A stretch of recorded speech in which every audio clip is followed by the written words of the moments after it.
ಮುಸ್ಸಂಜೆ ಹೊತ್ತಲ್ಲಿ ಮಂಜಿನ ಮಳೆಲಿ ನನ್ನವಳು ನೆನೆಯೋದನ್ನ ಕಂಡು ನಾನು ಕರಗಿದೆ.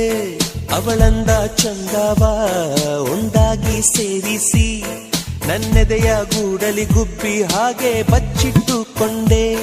ಮಳೆ ನಿಂತೋದ ಪರಿವೇ ಇಲ್ಲ, ಅಲ್ಲಿ ಏನಾಯ್ತೋ ಅರಿವೇ ಇಲ್ಲ. ಎಷ್ಟೋ ಮಾತುಗಳು ಎದೆಯಲ್ಲಿ ಉಕ್ಕಿ ಬಂತು, ಬಾಯಿ ತೆರೆದೆ ತುಟಿ ಮೇಲೆ ತೂಟಿ ಒತ್ತಿ ಹಾರಿ ಹೋದಳು.